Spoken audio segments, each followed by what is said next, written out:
Привет! Давай в этом видео разберемся, что такое параметр ISO, откуда он появился, как он образуется в нашей камере, какие ISO нам правильно ставить для разных ситуаций, а также я разберу всякие мелкие нюансы, которые помогут тебе сделать твою картинку качественнее. А я Василий, давай к делу.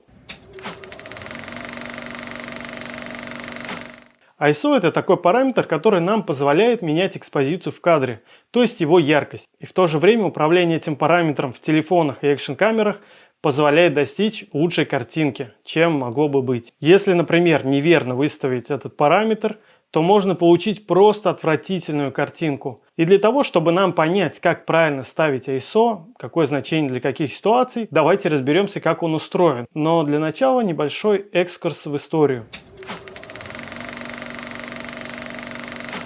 В пленочную эпоху, чтобы правильно проэкспонировать ваш кадр, вам нужно было правильно задать выдержку на своем фотоаппарате. То есть это время, насколько будет открыта шторка, то есть время, сколько будет свет попадать на вашу пленку или фотопластину. Но как нам правильно рассчитать выдержку? Для этого используется специальный прибор. Он называется экспонометр. В нем встроен специальный датчик, который измеряет освещенность сцены. И исходя из этого вы выставляете, какая у вас диафрагма, и он выдает вам значение выдержки. Но тут нам не хватает одного параметра. Дело в том, что пленка производится по разным техпроцессам, из разных материалов и от разных производителей. И поэтому ее светочувствительность может сильно отличаться. Например, вы сняли при одних параметрах, с одной пленкой у вас будет слишком темное изображение, с другой пленкой слишком светлое. И для того, чтобы вы точно могли с помощью прибора все рассчитать, придумали специальный стандарт, который как бы регламентирует светочувствительность пленки. Этот стандарт называется HND, сокращение от Фердинанда Хантера и Чарльза Дрифилда. Этот первый стандарт появился в 1890-х годах и быстренько распространился по всему миру, в том числе и в СССР. Потом ему на смену пришло еще несколько других стандартов. Но была одна важная проблема, что не было единого стандарта. То есть путешественник, купив пленку в Америке, приехав в Европу, ему нужна была новая пленка, и он ее покупает, но в его экспонометре он может использовать только американскую пленку и не мог рассчитать правильно экспозицию. Поэтому нужен был какой-то единый стандарт для всего мира. И как раз таким стандартом стало ISO. На самом деле ISO это не название прям самого стандарта. Это название международной компании, которая занимается стандартизацией. Ну, в общем, в конце 90-х был разработан этот стандарт международный. За его основу взяли два стандарта. Это американский ASA и немецкий DIN. И потом этот стандарт очень быстро распространился по всему миру. После того, как появились цифровые камеры, этот стандарт также перекочевал. Но на самом деле используется только это название ISO, и тут мало чего общего есть именно с этим стандартом. Как мы разобрали, ISO характеризует светочувствительность пленки. Однако в современной камере все устроено намного сложнее. Под ISO теперь понимается светочувствительность всего комплекса. Это и сама матрица, и усилители, АЦП и процессор. Ну и там всякие алгоритмы еще, кроме того. Для того, чтобы нам лучше понять, что такое ISO в современной камере, давайте разберемся, как она устроена. На данный момент повсеместно используется сенсор типа CMOS. По-русски это называется КМОП – комплементарный металлооксид полупроводник. Принцип работы матрицы следующий. Это такая пластинка кремниевая, на которой уже созданы элементы, это транзисторы, фоточувствительные элементы. И матрица поделена на ячейки. Каждая ячейка – это пиксель. Пиксель – это уже законченное устройство, которое выдает сигнал. Устроен он следующим образом. Это фотодиод, который как бы преобразует попадающие лучи света, кванты света преобразует в заряд. И с помощью этого заряд этот преобразуется в напряжение с помощью определенной схемы, как раз на КМОП-транзисторах. Общая схема следующая. Светочувствительный элемент – это фотодиод. За ним идет усилитель, который преобразует заряд в напряжение. Затем АЦП и за ним процессор. В итоге есть возможность получить доступ к каждому пикселю. Так напряжение измеряется на каждом пикселе по отдельности. Весь массив данных уже с чипа идет на АЦП, где он преобразуется в цифру. То есть у нас процессор уже получает массив цифр, на основе которых он формирует картинку, потому что знает, сколько света попало на каждый пиксель. И тут важный момент. Вы должны понимать, что мы с матрицы получаем готовый сигнал, и мы никак не можем усилить этот сигнал. То есть мы не можем никак влиять на вот эту схему, которая стоит в матрице. Там после фотодиода стоит усилитель. Мы никак не можем с ним работать и усилить сигнал с него. Мы получаем массив данных. Ну и это понятие нам пригодится дальше. И давайте теперь перейдем к варианту, когда мы увеличиваем ISO в нашей камере. Вот мы, значит, снимаем какую-то сцену и открыли уже диафрагму на полную и выставили минимально возможную выдержку, но нам все равно не хватает света. Ну и что здесь делать? Вариантов немного, либо добавлять света, приносить осветительные приборы, либо выкручивать ISO. И тут, как я говорил ранее, мы получаем определенный массив данных с нашей матрицы. И повлиять на это мы никак не можем. Так как же камера увеличивает ISO? Это просто программное высветление картинки. Вы не увеличиваете светочувствительность матрицы. Вы просто с помощью определенных алгоритмов повышаете яркость этого изображения. То есть, по сути, вы могли бы просто фотографировать даже темную картинку на одном и том же ISO и потом на компьютере также без проблем высветлить все это. И, кстати, так можно делать. То есть, если вы снимаете в RAW, снимаете видео в RAW, снимаете фото в RAW, вы можете без проблем вообще не трогать переключатель ISO, поставить его, например, на значение 400 на нативное, и дальше уже, даже если вам не хватает света, прийти на компьютере и спокойненько осветлить. У вас будет больше гибкости в работе, например, с появившимися шумами, с какими-то негативными вещами. Вот вы сами уже тут будете, гибко все настраивать. Но так не работает, если вы снимаете, например, в JPEG. Дело в том, что когда вы сохраняете в этих обрезанных форматах, например, JPEG, MP4 видео, там, в H264 кодеке, да, у вас происходит сжатие. И все темные места, где мало информации, это все теряется, да.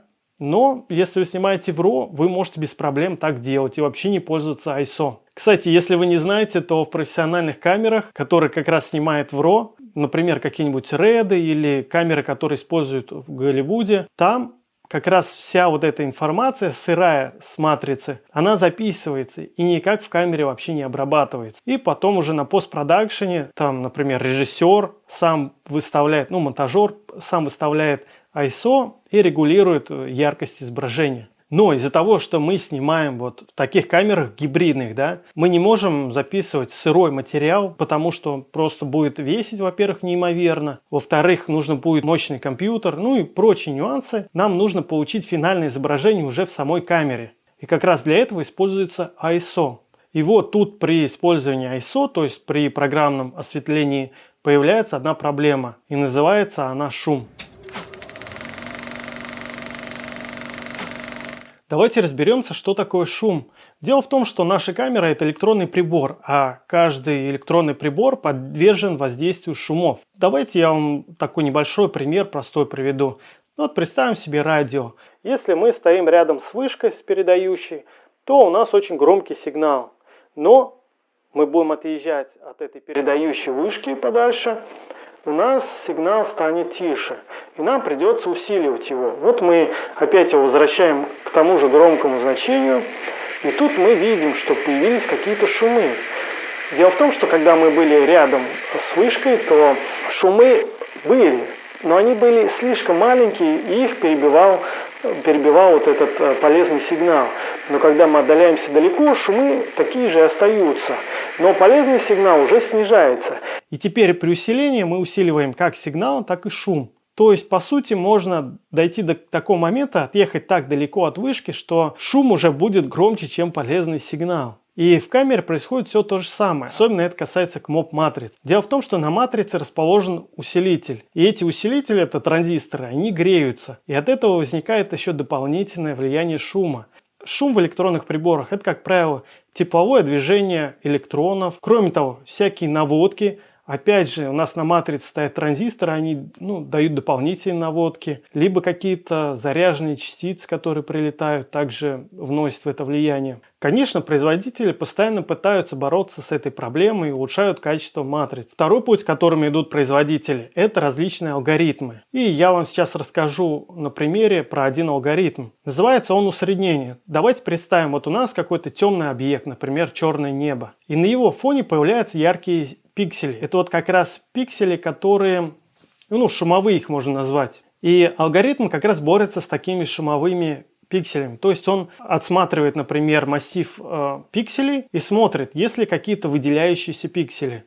И он их усредняет до среднего значения по больнице. То есть, например, если все окружающие пиксели черные, то он этот желтый пиксель делает черным. Вот и все. Очень простая схема работы. Однако тут появляется проблема. А что если у нас тут была звезда, допустим, маленькая? То алгоритм ее просто уберет. Также при работе с какими-нибудь сложными объектами, да, например, какие-нибудь волосы, также шумодав будет убирать всякие выделяющиеся пиксели, усреднять их, и поэтому идет потеря детализации. То есть может происходить такая ситуация. Вы увеличиваете ISO до 10 тысяч, до 25 тысяч, а шум не появляется. С ним работает алгоритм подавления. Но тут появляется одна проблема. Как раз алгоритм давит все мелкие детали, то есть у нас сильно падает детализация. И еще может меняться сильно цвет, то есть у нас происходит деградация цвета. Опять это тоже работает усреднение, потому что у нас каждый пиксель, по сути, это состоит из трех разных ячеек, трех пикселей. Какой-то из них пиксель может быть обработан как шум, и поэтому у нас вообще меняются цвета. Поэтому некоторые новички заблуждаются, когда они проверяют свою камеру на шум, повышают ISO, а шума нету. А на самом деле они не смотрят на детализацию и на цвета. Давайте поговорим про нативное ISO. Это такое значение этого параметра. Это такое компромиссное значение. Максимальный динамический диапазон при минимальных шумах. То есть это не значение самых минимальных шумов, а это некоторое компромиссное значение, которое выставил производитель, который считает оптимальным. И тут вы должны знать, что нативных ISO в одной камере может быть несколько. Я сейчас не говорю про камеры с двойным ISO, а про те случаи, когда, например, вы используете какие-то логарифмические профили, на них может быть ISO нативным 800, при стандартной съемке 400. И вы должны знать вот такие нюансы, в том числе, когда вы снимаете именно на специфические профили, например, HLG, логарифмический, там как раз все настроено на то, чтобы получить максимальное качество на нативном ISO. И когда вы меняете ISO при съемке в таких режимах, вы можете просто уничтожить свою картинку.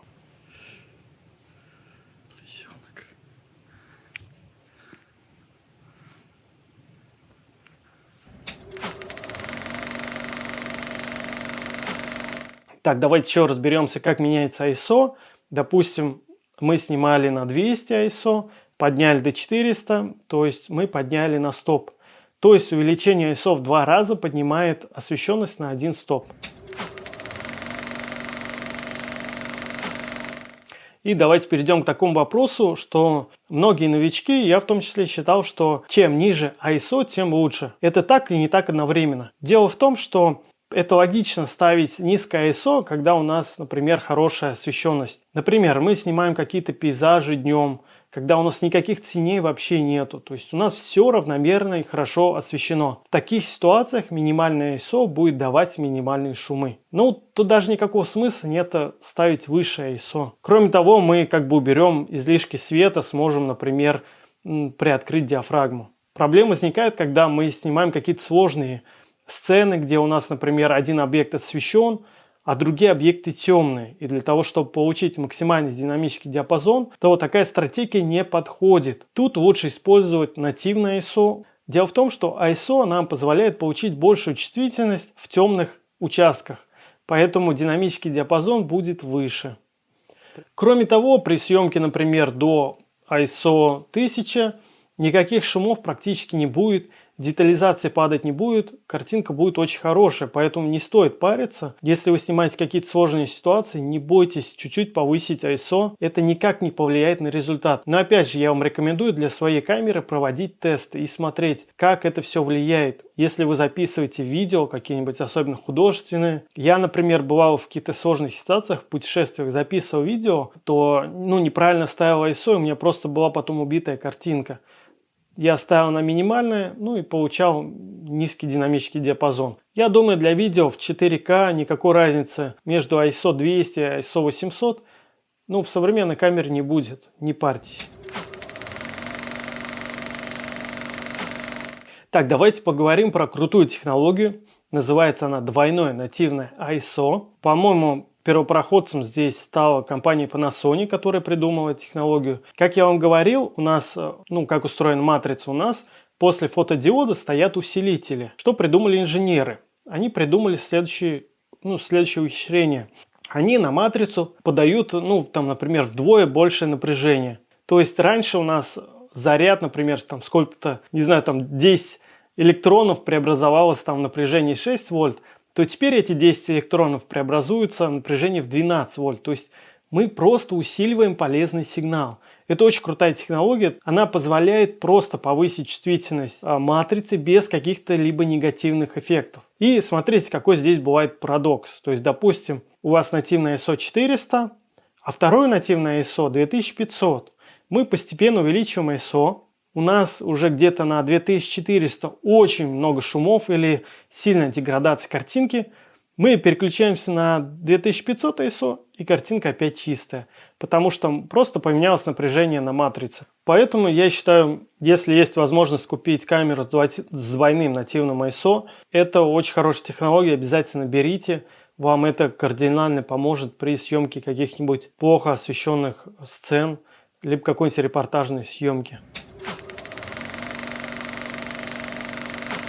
Так, ребят, давайте подводить итоги. При высоких значениях ISO у нас происходит, во-первых, деградация картинки, изменения по цветам, падение детализации, и, возможно, на каких-то камерах появление шумов. Я вам не рекомендую поднимать ISO в современных камерах выше 1600. Старайтесь ограничиваться. Я в большинстве случаев, мне удается укладываться в это значение при использовании светосильной оптики, то есть с диафрагмой f1.4, f2.0, f1.8. Прям отлично работает, поэтому я вам рекомендую взять светосильную оптику, если у вас не получается снимать то, что вы хотите по ночам.